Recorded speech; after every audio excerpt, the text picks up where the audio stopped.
Welcome to the first ever edition of Cat Chat. Alongside Joe Dexter, I'm Pete Francis, and we'll be bringing you the latest in NMU sports. And Joe, the football season just came to a close this past weekend with a 24-6 loss in Indianapolis. A tough season, two losses, so two wins, one to Findlay, one with Northwood, and a tough season last week against the Greyhounds. 16 first downs in the game, 17 for Indianapolis, but yet still a 24-6 score.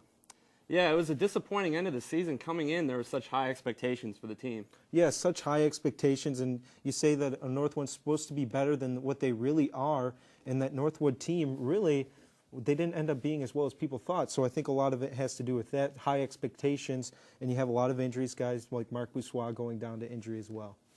Yeah, looking into next season, what do you think the team's expectations will be? I think looking into next season, you got to think this team's going to be young. On defense, they're returning everybody but Alex Greeno. Alex Greeno is a great defender, but this team's still young. They got a lot to do. Randy Ari, one more year under the system, so it should be a lot better season defensively, and that's where their problems have been. Yeah, and then next season, with everyone healthy back, they'll have a lot of good running backs, Mark Boussois, Brennan Van Effen.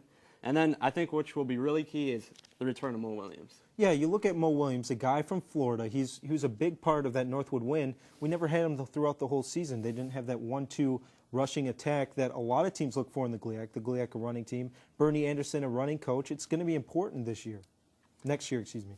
Yeah, one of the things that will hurt him, though, is the loss of Fred Wells and Dan Elmore. Yeah, Fred Wells, Dan Elmore, big receivers, and they were important to them moving the ball last year. But not to mention, Zach Nichols, a guy that led the team in receptions, he'll be back, and Dustin Branshaw will be back. Carter Kopak, young, coming back, one more year experience. He's a rollout quarterback, so possession receivers are going to be more important in this offense. Yeah, we're going to take a short break, and when we come back, we'll have our hockey analyst, Sean Kelly. Stay tuned.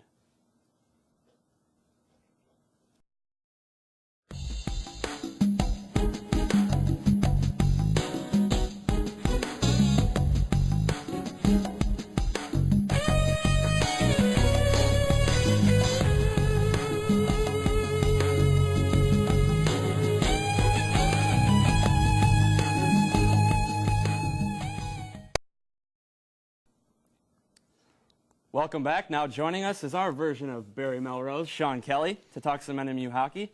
Sean, it's been a rough start for the team so far. What do they need to do against Bowling Green to get back on track? Well, first off, thanks, Pete, for having me on. The Wildcats need to put the last series sweep at the hands of Notre Dame behind them and look ahead to Bowling Green. The Falcons have not lived up to their expectations yet either, and NMU needs to really capitalize on that on the road. The NMU power play right now is an abysmal 4.8%, which ranks them second to last in the nation.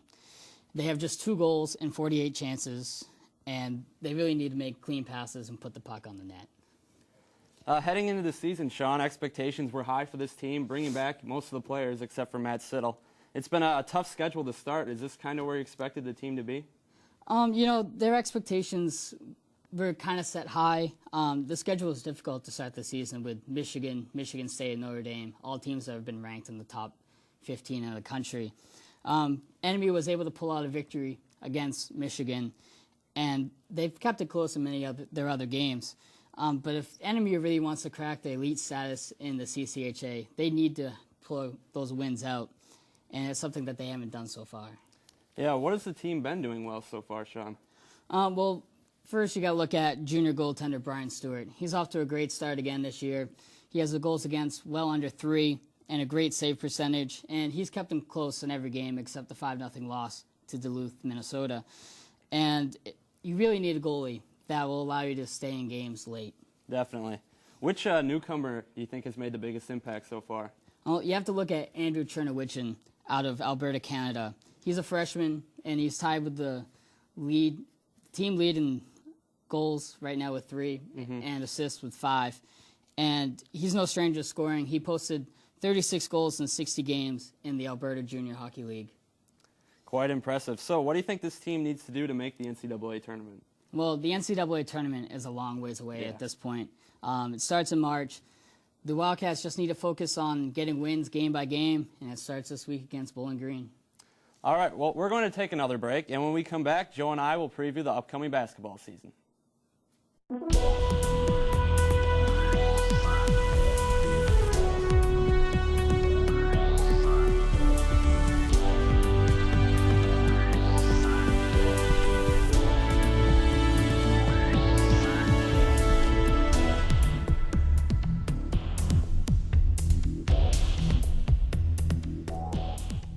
Welcome back. The men's basketball team opens their season this Saturday at home against Northland Baptist, but were in action last week against Michigan State in an exhibition game, but were without 4 players who the NCAA ruled ineligible. So, Joe, tell us a little bit about how that went. Well, Mark D'Agostino, Chris Warner, Sebastian Saloy, and Alex Sabino Ifil were all deemed ineligible by the NCAA, and every player in Montreal, Quebec, that's who were deemed ineligible because they go to schools that only go through 11th grade. So they wanted to take their eligibility away. Well, all these guys wouldn't have 2 or 3 years of eligibility, therefore they couldn't play basketball for NMU. But that was overturned on Friday, thankfully.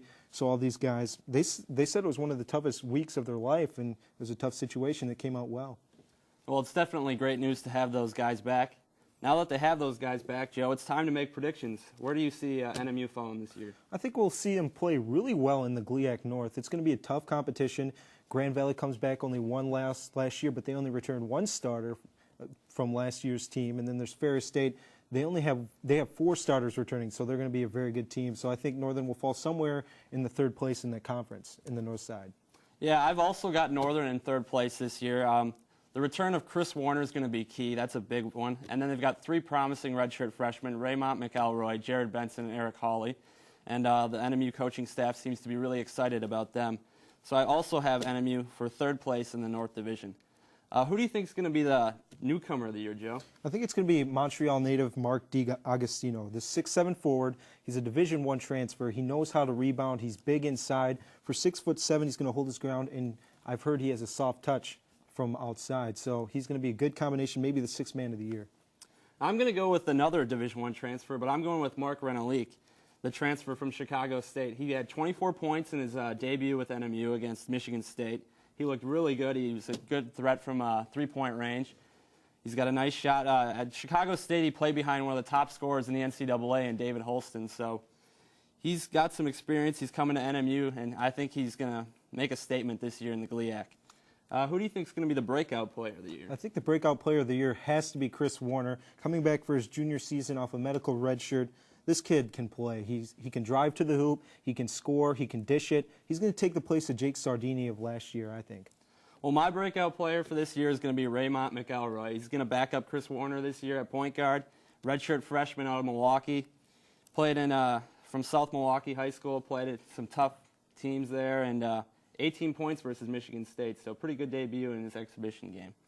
Who do you have as the team MVP? Now, this might sound cheesy, but I'm going to go with Coach Dean Ellis. This team is young. They need to form a nucleus, and if he can do that with this squad, I think he's the MVP. You also got to look at a guy like you mentioned, Raymond McElroy, coming over, transferring. This kid can dish it. He might move into the number 2 spot, the 2-guard position. If need be, he can fill in, and as we saw against Michigan State, he can score. Yeah, my team MVP is the same guy I picked for newcomer of the year, and that's going to be Mark Renalique. I think he's got it. He's going to be their scorer, and I think he's just going to do great things in the GLIAC this year. So who do you have winning the GLIAC, Joe?